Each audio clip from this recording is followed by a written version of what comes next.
A paz do Senhor para todos, é mais uma edição do Culto Racional. Estamos mais uma vez aqui com vocês, com esse programa. Nós temos a alegria, de trazer uma palavra de Deus para a sua vida, para as nossas vidas, e todo o mérito, toda a glória seja dada ao Senhor Jesus Cristo. Ele é o nosso Senhor, Ele é aquele que foi o nosso substituto ali na cruz do Calvário. O culto racional, ele quer resgatar, esse entendimento no cristianismo, quer resgatar essa nossa devoção, essa nossa fé genuína no Filho de Deus que morreu pelos nossos pecados. Ele que é o Senhor de todas as coisas, Ele que ressuscitou, que está vivo e é o único que tem a condição dada por Ele mesmo de perdoar os nossos pecados, de nos conferir, nos dar a vida eterna. É Ele, a sua obra da cruz e ressurreição, que nos habilita a chegarmos na presença do Santo Deus, e é por isso que nós estamos aqui anunciando o seu Evangelho. Jesus é vivo, Jesus está vivo.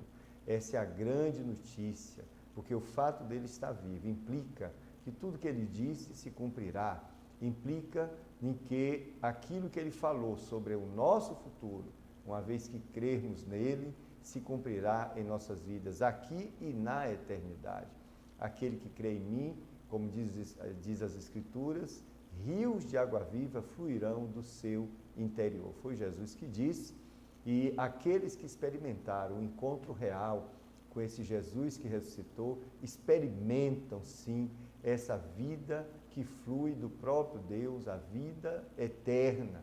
Fluímos e sentimos isso desde aqui, desde a nossa vivência aqui nesta terra, apontando para a eternidade. Viver a vida em Cristo é uma vida maravilhosa, vai ter luta sim, porque todo mundo tem suas lutas, o mundo é cheio de lutas, e isso por causa da vaidade do homem, por causa do pecado do homem, mas estar em Cristo é uma bênção, porque nós enfrentamos todas as lutas na sua presença. Então, o culto racional, é um programa que tem esse objetivo, de estar trazendo sempre à tona os motivos da nossa fé, fazendo uma autocrítica, em defesa da fé, inclusive, e apontando para a minha vida, apontando para os ideais de Deus, que a minha vida precisa seguir, que a sua vida precisa seguir. O mérito aqui é do Senhor Jesus, estamos aqui para glorificar o nome do Senhor.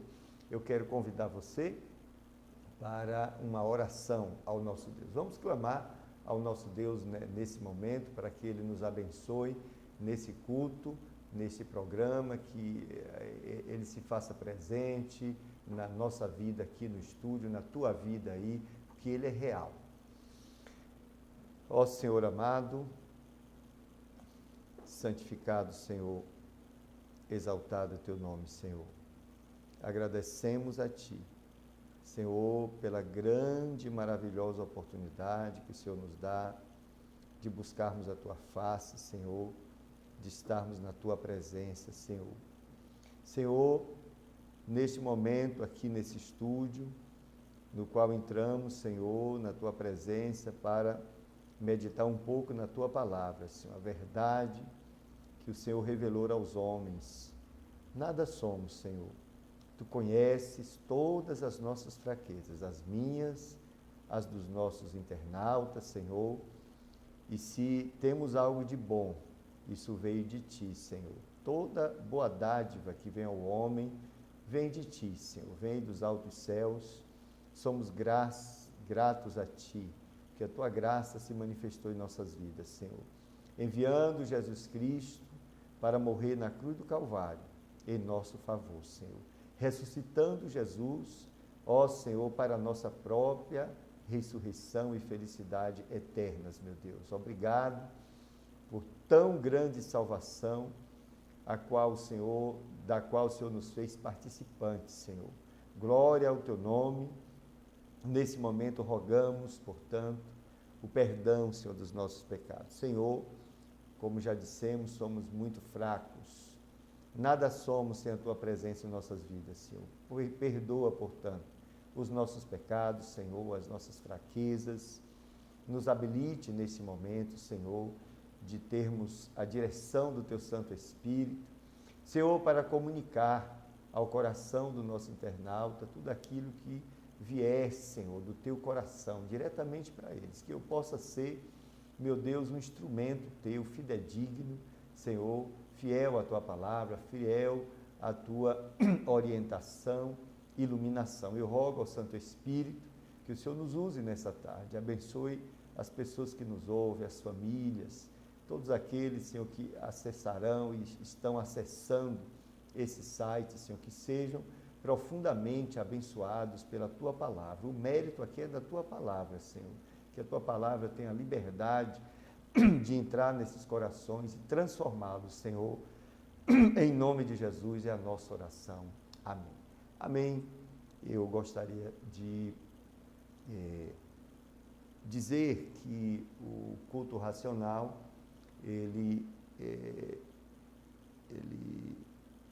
usou, né, da sua liberdade, né, e orando ao Senhor, nós decidimos, desde o início do ano, fazer uma pequena modificação de como a gente fazia o programa. Era um programa de entrevista, no momento não impede que entrevistemos também pessoas, mas nós resolvemos, com a mesma ênfase, a mesma base, né, a mesma motivação do programa do culto racional, nós resolvemos meditar na Santa Palavra de Deus, versículo por versículo, começando com o livro de Romanos, que é um livro assim maravilhoso, entre outros da Bíblia, né, entre todos da Bíblia, mas Romanos ele traz à tona a doutrina cristã, né, da fé cristã, e isso é muito rico para nós. Estamos no capítulo 2, já avançando, versículo 7 em diante, e tem sido uma riqueza para nós meditarmos na Santa Palavra do Senhor.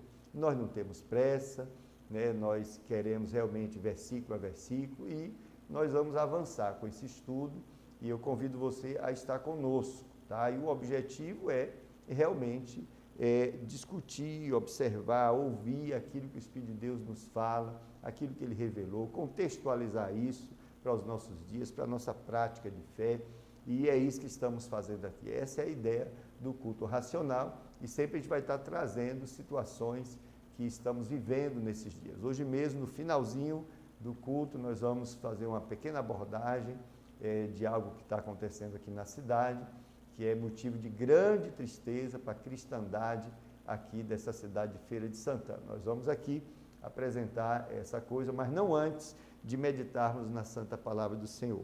Eu gostaria de ler Romanos capítulo 2, do versículo 6 em diante, que diz assim: o qual recompensará cada um segundo as suas obras, a saber, a vida eterna aos que com perseverança em fazer bem procuram glória e honra e incorrupção, mas indignação e ira aos que são contenciosos e desobedientes à verdade e obedientes à iniquidade, tribulação e angústia sobre toda a alma do homem que faz o mal, primeiramente do judeu e também do grego. Glória, porém, honra e paz a qualquer que faz o bem, primeiramente ao judeu e também ao grego, porque para com Deus não há acepção de pessoas, porque todos os que sem lei pecaram, sem lei também perecerão, e todos os que sob a lei pecaram, pela lei serão julgados, porque os que ouvem a lei não são justos diante de Deus, mas os que praticam a lei hão de ser justificados, porque quando os gentios que não têm lei fazem naturalmente as coisas que são da lei, não tendo eles lei, para si mesmo são lei, os quais mostram a obra da lei escrita no seu coração, testificando juntamente a sua consciência e os seus pensamentos, quer acusando-os, quer defendendo-os, no dia em que Deus há de julgar os segredos dos homens, por Jesus Cristo, segundo o meu Evangelho. Agora nós vamos entrar no segundo bloco desse versículo, desse capítulo. É a primeira vez que vamos fazer isso. Eis que tu, que tens por sobrenome judeu, e repousas na lei, e te glorias em Deus, e sabes da sua vontade, e aprovas as coisas excelentes, sendo instruído por lei, e confias que és guia dos cegos, luz dos que estão em trevas, e instruidor dos nécios, mestre de crianças, que tem a forma da ciência e da verdade na lei. Tu, pois, que ensinas a outro, não te ensinas a ti mesmo? Tu que pregas que não se deve furtar, furtas? Tu que dizes que não se deve adulterar, adulteras? Tu que abominas os ídolos, cometes sacrilégio? Tu que te glorias na lei, desonras a Deus pela transgressão da lei? Porque, como está escrito, o nome de Deus é blasfemado entre os gentios por causa de vós. Porque a circuncisão é, na verdade, proveitosa se guardares a lei. Mas se tu és transgressor da lei, a tua circuncisão se torna em incircuncisão. Se, pois, a incircuncisão guardar os preceitos da lei, porventura, a incircuncisão não será reputada como circuncisão? E a incircuncisão, que por natureza o é, se cumpre a lei, não te julgará, porventura a ti, que pela letra e circuncisão és transgressor da lei?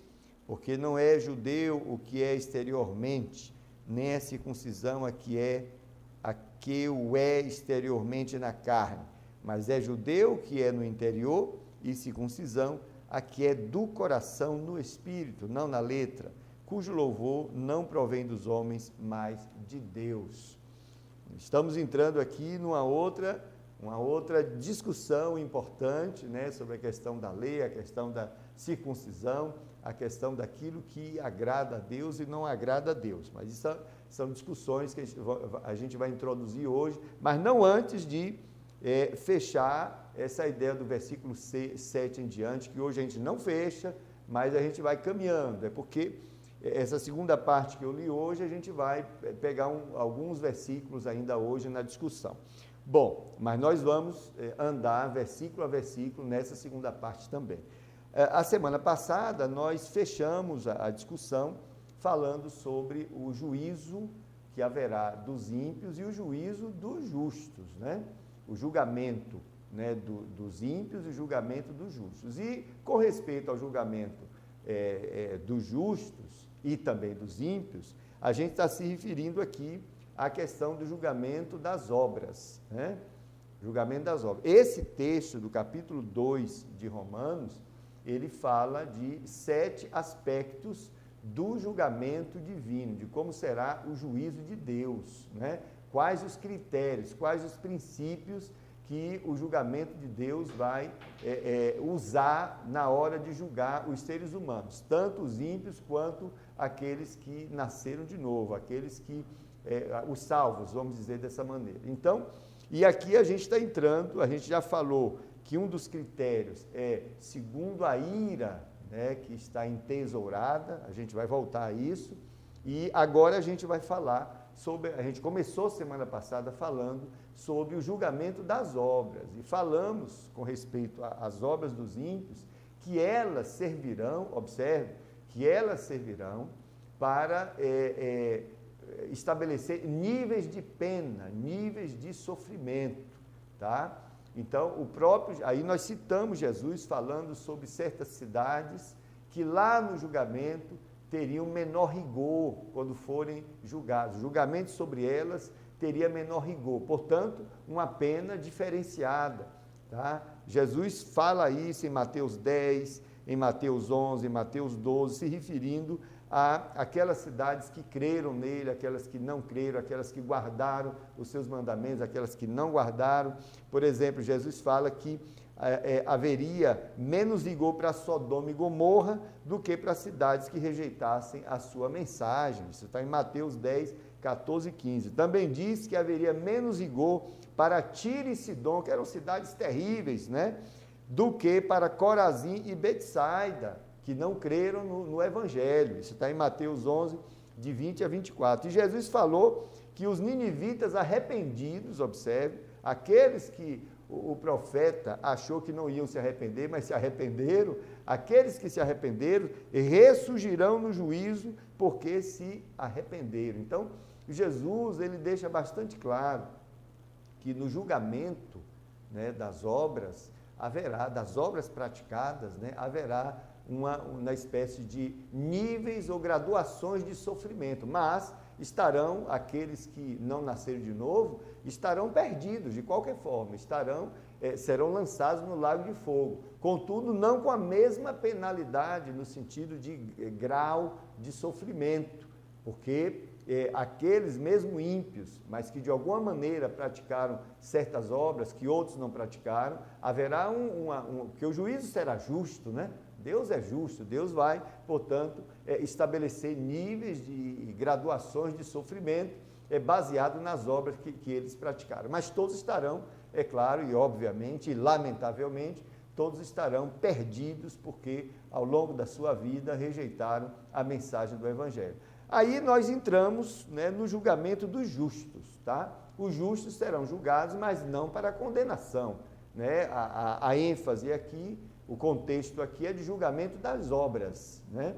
As obras dos justos serão julgadas e há diversos textos da Bíblia que tratam disso. Haverá atribuições de coroas, de galardões, de estados de glória, né? E haverá atribuição de estados de glória. Isso é um tema extenso, um tema muito grande, que a gente só vai dar uma pincelada aqui. É claro que os próprios galardões, né, que ninguém sabe exatamente o que né, galardão, o próprio galardão ele é concedido pela graça, né, é a graça, porque na realidade nenhum ato humano, nada que a gente faça aqui, tem a competência para redundar em glória, né, as coisas que a gente faz aqui. Agora é óbvio que, uma vez dirigidos pelo Santo Espírito de Deus, aquilo que o nascido de novo, aquilo que a igreja pratica, dirigida pelo Espírito de Deus, é claro que isso é como se fosse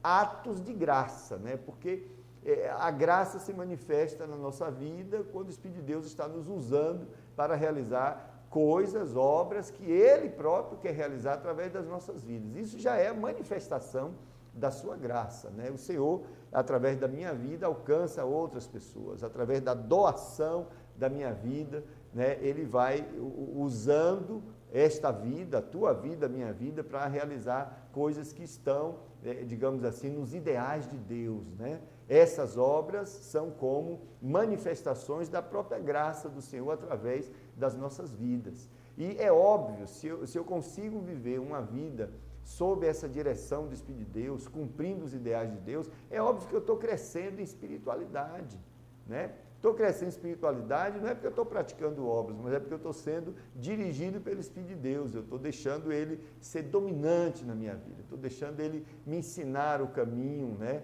de ser parecido com Jesus, eu estou deixando Ele transformar o meu caráter. E isso é espiritualidade.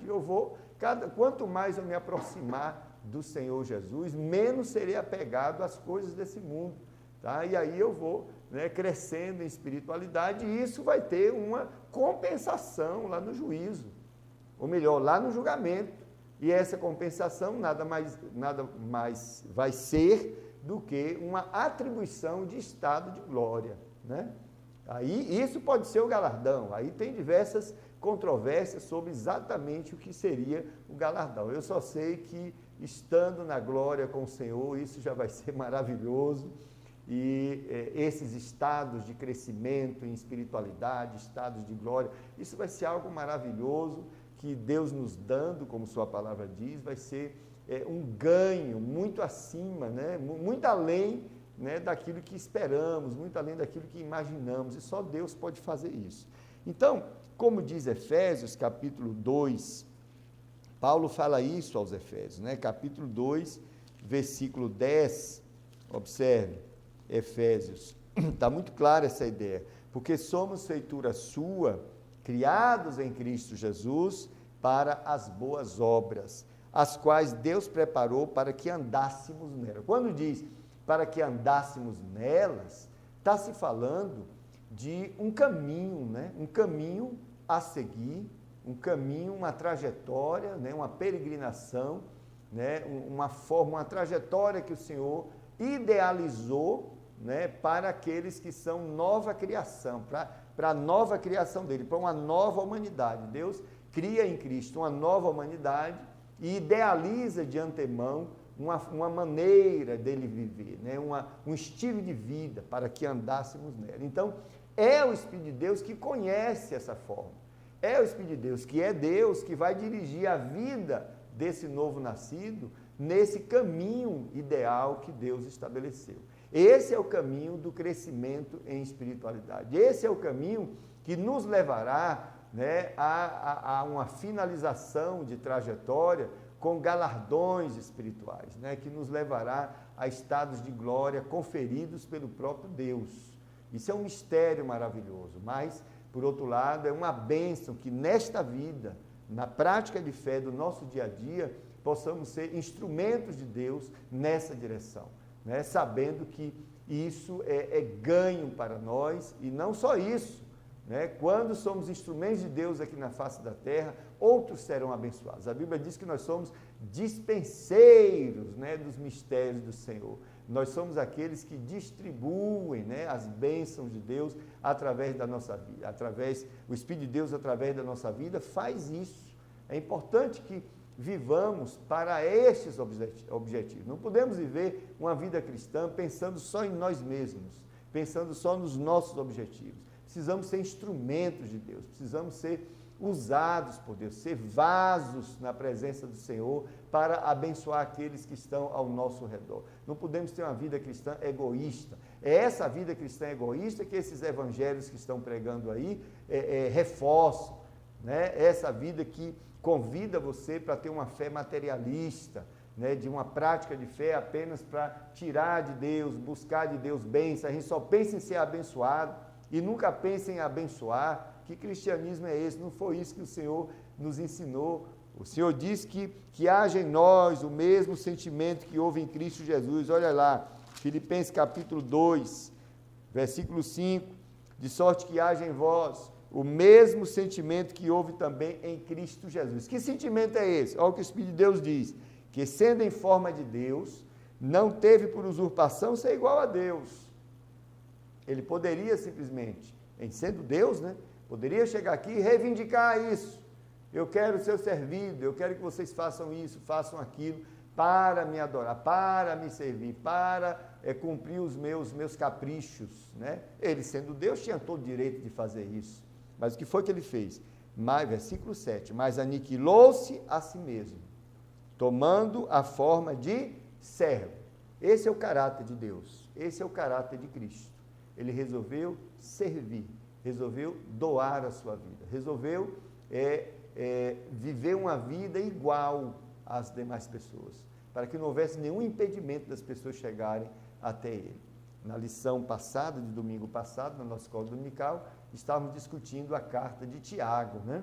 Tiago reclamando, o Espírito de Deus usando Tiago para reclamar, desde aquela época, que na igreja, na comunidade, as pessoas que tinham anel, né? Boa vestimenta, vestimentas bonitas e anel de formatura, tinha lugar especial, né, na comunidade para sentar. Eles eram endeusados, eles eram, né, honrados. E os pobres, aqueles que não estavam bem vestidos, ficavam lá no cantinho da igreja. Mas isso era uma aberração. O Espírito de Deus reclamou e diz que a acepção de pessoas é pecado.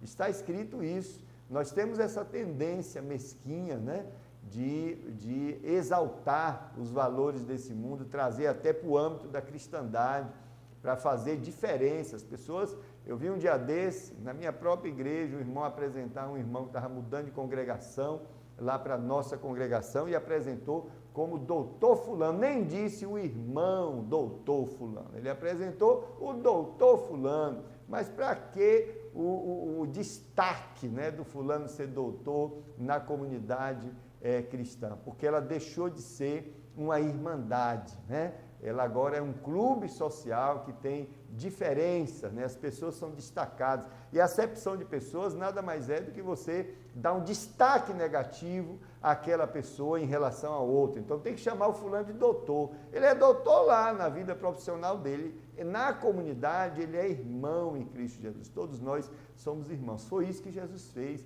Jesus era igualzinho. Precisou Judas, né, ter que identificar ele, que ele era tão igual aos outros, porque servia aos outros, né, que precisou ser identificado com um beijo. Precisamos aprender do caráter de Cristo. E quando a gente vai nessa direção, aí o que acontece? É o que está escrito em Efésios, capítulo 4, né? Capítulo 4, versículo 13. Até que todos cheguemos à unidade da fé e ao conhecimento do Filho de Deus, a varão perfeito, né? À medida da estatura completa de Cristo. Observe, Deus quer que eu e você, prezado irmão, você que é nascido de novo, Ele quer que eu e você sejamos parecidos com Jesus. Ele quer que alcancemos essa estatura do varão perfeito que é o próprio Cristo. Mas isso só é possível se eu conhecer a Cristo. Quando agimos discriminando pessoas, quando agimos nessa maneira medíocre, quando buscamos a honra para nós, a glória para nós, quando queremos competir, né, com a glória de Deus, até no âmbito da cristandade, nós queremos trazer a atenção para nós, a glória para nós. Isso é uma declaração de baixíssima espiritualidade, é uma declaração de que não conhecemos o Filho de Deus. Quando conhecemos o Filho de Deus, prezados, nós nos humilhamos diante da sua glória, né? Nós nos humilhamos diante da sua presença, reconhecemos que nada somos, não vivemos atrás da fama, atrás do dinheiro, atrás das glórias, esse tráfico de influência maldito que existe, que tem existido em muitas comunidades, né? As pessoas buscando, né, a ênfase para si, como se o culto fosse para elas, mas o culto é para o Senhor Jesus, só Ele é digno de toda a honra e de toda a glória. Precisamos aprender com isso, mas quem não aprender, terá suas obras julgadas, tá? E é nesse momento que haverá, digamos assim, uma aferição do estado de espiritualidade, a espiritualidade de cada um. Claro que serão salvos, porque a salvação não é por causa dos méritos, né? A salvação não é por causa das obras, mas, na realidade, a atribuição de galardões vai ser devido a essa aferição da espiritualidade que o fulano chegou lá nos céus, né?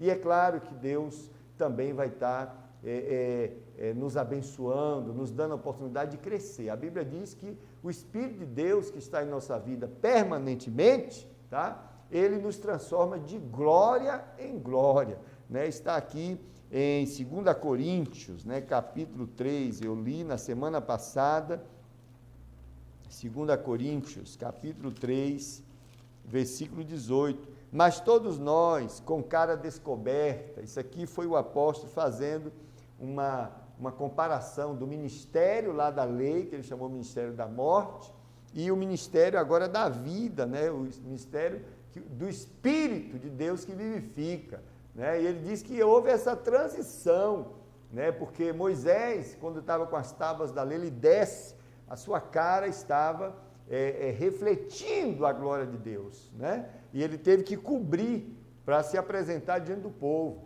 E o apóstolo diz, olha, se o ministério da morte, ele veio em glória, imagine esse ministério, essa nova aliança que Deus faz, né? Do Filho dele, né? Do novo nascimento, da atribuição da sua própria natureza, o Espírito de Deus que nos vivifica, que nos dá vida, a vida eterna, a vida do próprio Cristo, a comunhão com o próprio Deus. Isso vai gerar muito mais glória. E agora nós não temos nada o que esconder. Aí o texto diz, mas todos nós com cara descoberta, né? Não há nada que nos impeça agora de refletirmos a glória de Deus, né? Isso foi o que Deus fez. Não há nada que impeça nós refletirmos a glória de Deus em nossas vidas, né? Refletindo como um espelho a glória do Senhor. Somos transformados de glória em glória, na mesma imagem como pelo Espírito do Senhor. É o Espírito do Senhor que faz essa comparação diária, como é que a minha vida está, como é que o meu caráter está comparado com o de Jesus, porque o padrão que o Espírito de Deus quer nos levar, o padrão de espiritualidade, é o nosso caráter ser parecido com o de Jesus. Isso mede esse estado de glória.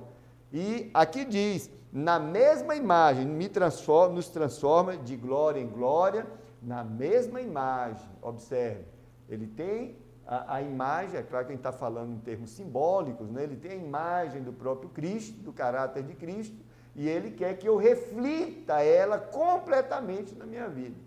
De maneira que as pessoas que convivam comigo possam ver Cristo, possam ver as marcas de Cristo na minha vida. Isso é espiritualidade. Isso é diferente de termos grandes obras realizadas, né, para agradar os homens. E às vezes obras que são puramente padrão humano, são obras que Deus nunca autorizou fazermos, que Deus não está nelas, né? Muitas vezes a gente aplica, como eu já disse aqui, muito dinheiro, muito esforço humano, né? muita energia para fazer coisas que Deus não autorizou, né? E aquelas coisas que o Espírito de Deus está pedindo para a gente fazer, a gente não faz. E no dia do julgamento das nossas obras, o Senhor estará reprovando, às vezes reprovando coisas que nós supervalorizamos aqui. E Deus vai reprovar. Sabe como é que Ele vai reprovar? Dizendo assim, isso aqui não vale nada. Isso aqui não vale nada. É isso que está em jogo aqui. Então, no julgamento, né, será determinado o nível de glória que nós temos. Então, com o qual nós cheguemos lá. E 2 Pedro, 2 Pedro, capítulo 1, e versículo 4, olha o que diz. Pelas quais ele nos tem dado grandíssimas e preciosas promessas, para que por elas fiqueis participantes da natureza divina. Que coisa maravilhosa. Havendo escapado da corrupção que pela concupiscência há no mundo. Esse versículo fala muitas coisas, mas a principal delas é que ele trata de que Deus nos faz participantes da sua própria natureza. Queridos, isso é muito para o ser humano, né? Ter a sua natureza agora identificada com a natureza do próprio Deus. Ter a sua natureza agora, a natureza que é permanente na minha vida, que vai permanecer para todo sempre, é a natureza do próprio Deus. Eu sempre digo que isso é maior do que a salvação. Entenda-me, não estou falando heresia, porque o Senhor Deus poderia simplesmente perdoar os meus pecados em Jesus, né, por causa da minha fé em Jesus, perdoaria os meus pecados, escreveria o meu nome no livro da vida, abriria as portas das mansões celestiais e dizer assim, sede bem-vindo, meu filho, fique aqui comigo. Isso é a salvação. A salvação, ela nos leva à presença de Deus. Mas o que foi que Deus fez? Além disso, Ele não só me salvou, mas Ele disse, você vai estar aqui nos céus, nas dimensões espirituais e celestiais, com a mesma natureza que eu tenho, e por conta disso nós vamos ter comunhão, nós vamos ter uma amizade para todo sempre. Observe, ter natureza divina é participar, né, de parte dessa divindade maravilhosa, fazer parte da natureza divina, significa que você vai estar durante toda a eternidade em comunhão com Deus, porque Deus só tem comunhão com a sua própria natureza. Deus não tem comunhão com a natureza carnal. Deus não tem comunhão com a natureza corrompida, porque Ele é santo. Então, Ele doa a sua natureza para os nascidos de novo e começa desde já um relacionamento através da sua própria natureza com esse corpo que se chama corpo de Cristo. Isso é maravilhoso. Significa que a vida de comunhão com Deus aqui na terra é o que nós temos de mais precioso. Nada pode afetar, nada deve afetar a nossa comunhão com Deus. Aliás, o que mais ameaça o inferno é a minha e a tua comunhão com Deus. Porque um crente em comunhão com Deus, ele é invencível, né? Porque ele é dirigido pelo Espírito de Deus. Ele vive sob os ideais de Deus, né? E ele tem toda a agência divina em acordo com aquilo que ele faz, porque ele é dirigido pelo Espírito de Deus. É uma verdadeira ameaça contra o inferno. O inferno não está interessado em sua casa, em seus bens materiais, em destruir sua família, e observe que eu vou explicar o que eu estou dizendo. O diabo não está interessado nessas coisas que nós valorizamos, e sabemos que ele nos ataca nessas áreas. Na realidade, ele está interessado na minha comunhão com Deus, ele quer destruir a minha comunhão com Deus. Agora, se ele perceber que se mexer nas minhas finanças, eu vou perder a comunhão com Deus, então o alvo dele vai ser as minhas finanças, porque através das minhas finanças ele vai conseguir me tirar da presença de Deus. Se ele perceber que o meu coração está nas riquezas, está na fama, então ele vai dar um jeito de fazer essas coisas me tomarem a comunhão com Deus, mas o alvo dele é a minha comunhão com Deus. Se ele souber, se ele perceber que a minha família, né, ocupa o primeiro lugar no meu coração e não Deus, ele vai investir ali, que é para que eu sempre viva fora da comunhão com Deus, apesar de viver em comunhão com a família. Então, observe, estamos lidando com o inimigo que é espertíssimo, que é estrategista, que conhece muito bem o que está fazendo.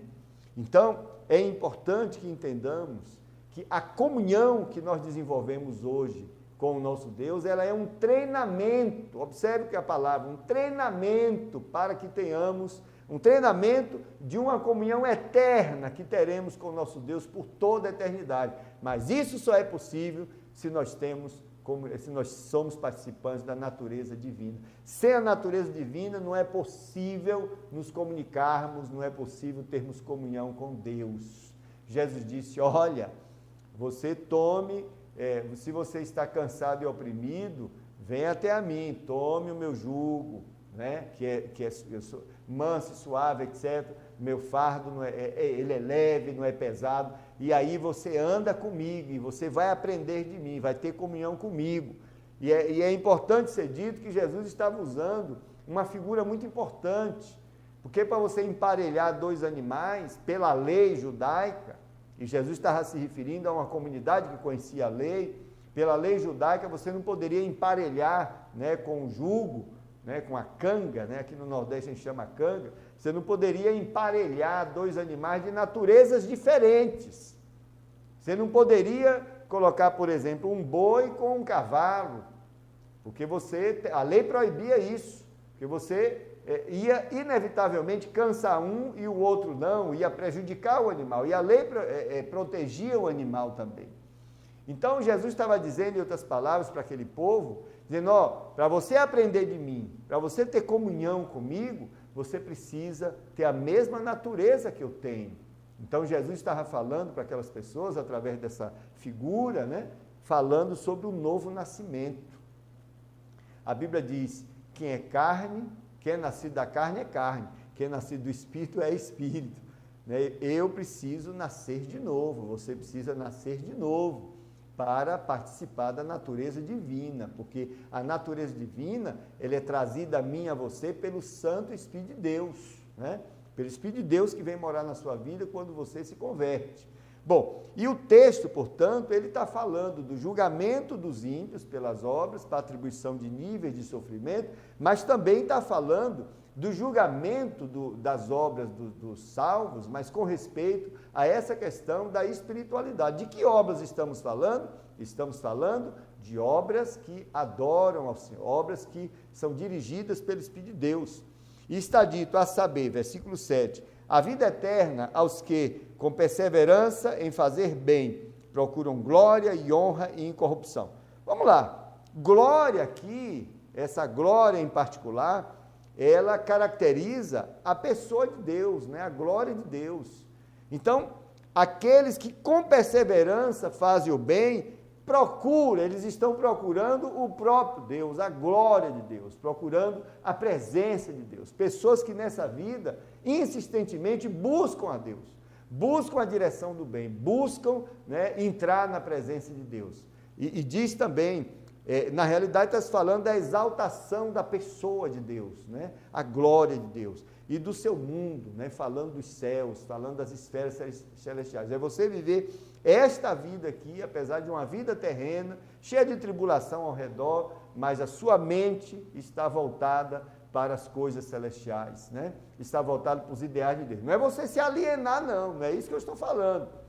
É você ser um instrumento de Deus aqui para transformar a sua história, que está, a história de onde você vive, né? Isso implica em você ter uma participação efetiva na sociedade que você trabalha. Só que você não vai pensar como eles pensam, você vai pensar como o cidadão celestial pensa, você vai pensar como o Espírito de Deus lhe faz pensar, como Cristo pensa. Por isso que a Bíblia diz que a igreja tem a mente de Cristo, para pensar como Cristo pensa. Isso é espiritualidade, né? Buscar a glória de Deus, buscar a honra do Senhor, porque na sua vida, a minha vida, nós nos entregamos para este objetivo, para a glória de Deus, para honrar o Senhor. Aí sim, as obras praticadas vão produzir galardões celestiais, vão produzir estado de glória, porque eu, apesar de viver aqui, eu não vivo com a vida, com a mente de um mundano. Por isso que Colossenses diz assim, pensai nas coisas que são do alto, e não nas coisas que são da terra. Vamos lá, Colossenses, capítulo 3 de Colossenses, belíssimo texto da Bíblia.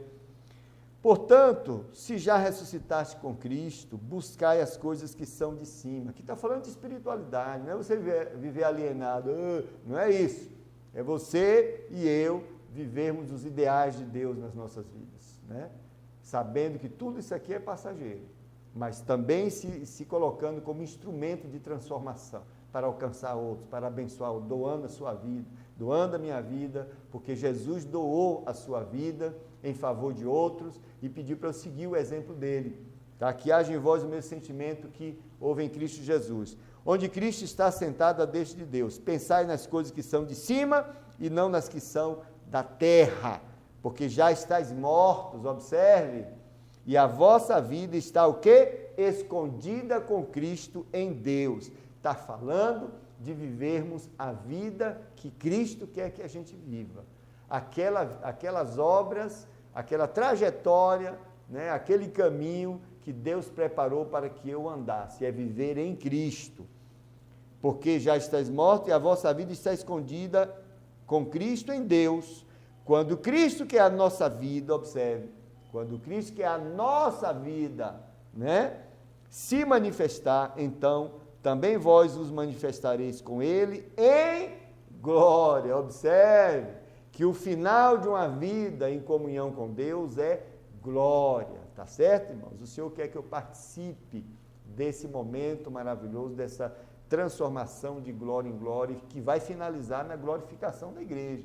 E no julgamento das obras haverá uma atribuição, né, de estados de glória por causa dessa minha vida, nesse crescimento de espiritualidade, tá? É assim que ocorre. Então, Deus, ele dará, né, a indivíduos fiéis, aqueles que seguirem essa trajetória, ele dará galardões, participação da sua glória. Que coisa maravilhosa, né? Honra, a honra aqui, que diz o versículo, também é a honra da pessoa de Deus, a que ele também conferirá àqueles que são fiéis, né? Aqueles que entregaram sua vida a ele. Então, é uma coisa maravilhosa entendermos o texto, porque esse texto ele não está falando de salvação pelas obras, é importante entender o contexto de tudo isso. Quando chegar no capítulo 3, a gente vai ver que a condição necessária para a vida eterna é seguir o bem, né? Seguir as boas obras, a prática do bem. Observe que é a condição necessária. Isso significa que todo aquele que é nascido de novo, ele vai estar praticando o bem, ele não vai estar praticando o mal. Porque a condição suficiente para a vida eterna é a regeneração. Né? Se você nasceu de novo, você pode não ter praticado nenhuma boa obra, não houve nem tempo. Muita gente se converte, nasce de novo, no leito da dor. Né? Hoje eu fui no enterro, né, do pai de uma irmã da igreja, que ele aceitou a Cristo esse final de semana. Arrependeu dos seus pecados e aceitou, e ele morreu. Está na glória, porque a graça é assim mesmo. Passou a vida toda dele, ele já é um idoso, passou a vida toda dele, né? E se arrepende genuinamente agora, confessa Jesus como seu Salvador, arrependendo dos seus pecados, o nome dele é escrito no livro da vida. Mas não teve tempo. Muitos aceitam Jesus nessa condição. Não há tempo de praticar obra nenhuma, ele sai do leito para o cemitério, né? Então, a condição suficiente para que alguém tenha vida eterna é a regeneração em Cristo Jesus, é a salvação em Cristo Jesus, tá? É claro que aqueles que nascem de novo e ainda estão por essa vida, obviamente eles vão perseguir esse caminho da prática do bem, que é uma condição necessária para a vida eterna, né? Mas não é suficiente. Em outras palavras, a gente está dizendo que as boas obras justificam ser praticadas por todos, é óbvio, né? Mas aquele que é nascido de novo, naturalmente ele vai praticar as boas obras, mas não para ser salvo, mas porque eles já são salvos. Porque é impossível, né, que alguém que é nascido de novo não se incline para fazer o bem, não se incline para ouvir a voz do Santo Espírito de Deus. Aqueles que realmente são nascidos de novo, eles vão praticar o bem, vão praticar boas obras, e essa é uma condição maravilhosa. É disso que o texto está falando, porque o texto está falando de julgamento de obras, ele não está falando de aquisição de salvação, ele está falando de julgamento de obras. E esse texto ele é bastante rico, porque ele traz princípios, grandes princípios que vão reger o julgamento divino. O primeiro deles é segundo a verdade. Observe, versículo 2 diz assim: e bem sabemos que o juízo de Deus é segundo a verdade sobre os que tais coisas fazem. O julgamento de Deus tem como base a verdade de Deus, né? Aquilo que Deus julgar na minha vida e na sua vida vai ser com base a verdade dele, aquilo que ele revelou. Segundo, de acordo com a culpa acumulada. Versículo 5 diz assim: mas, segundo a tua dureza e teu coração impenitente, entesouras ira para ti no dia da ira e da manifestação do juízo de Deus. Observe que o juízo vai ter como princípio a culpa acumulada. Então, quanto mais, né, pecado a pessoa tiver, a ira de Deus se entesourou, foi se entesourando, né, foi se acumulando, e a ira de Deus se manifestará naquele dia, proporcional a essa culpa acumulada. O juízo de Deus vai ter como princípio, um dos princípios é esse, a culpa acumulada vai ser de acordo com as obras também. Observe, como já dissemos, as obras vão servir para aferir, né, para atribuir níveis de sofrimento ou não para aqueles que estão perdidos. E no caso daqueles que são salvos, as obras vão servir, né, para fazer essa aferição do estado de espiritualidade. E o versículo 6 diz: o qual recompensará cada um segundo as suas obras. O quarto princípio é sem acepção de pessoas. Versículo 11 diz assim: porque para com Deus não há acepção de pessoas, né? Não há acepção de pessoas, e nós seremos julgados igualmente, não tem pastor, não tem presbítero, não tem nada disso, todos serão julgados como pessoas iguais perante Deus, sem acepção de pessoas. Segundo obras realizadas e não segundo o conhecimento, seria o quinto princípio. Observe o que diz o versículo 13: porque os que ouvem a lei não são justos diante de Deus, mas os que praticam a lei hão de ser justificados. Observe que não é segundo as obras, não é segundo o conhecimento da vontade de Deus, mas é segundo aquilo que praticamos da palavra de Deus, né, da vontade de Deus. E o sexto princípio atinge o segredo dos corações, né? O juízo de Deus, o julgamento vai até o segredo do coração, vai remover de lá, vai revelar o segredo do coração. Versículo 16 diz assim: no dia em que Deus há de julgar os segredos dos homens, por Jesus Cristo, segundo o meu evangelho. E o sétimo princípio é de acordo com a realidade, e não com a profissão religiosa. Versículo 17, que ainda vamos discutir, diz assim: eis que tu que tens por sobrenome judeu, né, e repousas na lei e te glorias em Deus, né?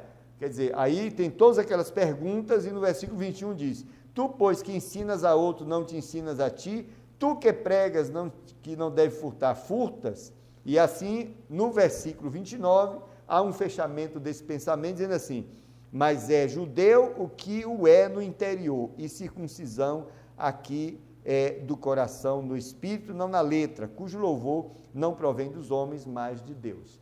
Próxima semana, a gente vai estar avançando nessa questão desses princípios que estão revelados no capítulo 2. São 7 princípios, já discutimos praticamente, deixa eu ver, segundo a verdade, já discutimos, segundo a ira, a culpa acumulada, segundo as obras, já discutimos 3 deles, faltam 4, que está no restante dos textos do versículo que faltamos, os versículos que faltamos discutir. Mas eu tenho 3 minutinhos, 2 minutinhos talvez, para abrir um parêntese aqui. Eu estou em mãos de um projeto de lei chamado Institui o Plano Municipal de Juventude do município de Feira de Santana e de outras providências, projeto número 103, 2013, de 3 de setembro de 2013. Esse projeto foi aprovado, tá? É fruto de uma boa intenção, com certeza, tá? Mas há aqui algo curioso, né? O artigo 17 diz: a diretriz específica de jovem LGBT possui as seguintes ações programáticas. Então, foi incluído aqui a questão do jovem LGBT, né? O gays, etc. E tem uma linha aqui, não sei como chama, 11, que diz assim: apoiar e divulgar a produção de materiais educativos sobre orientação sexual e identidade de gênero para a superação da homofobia.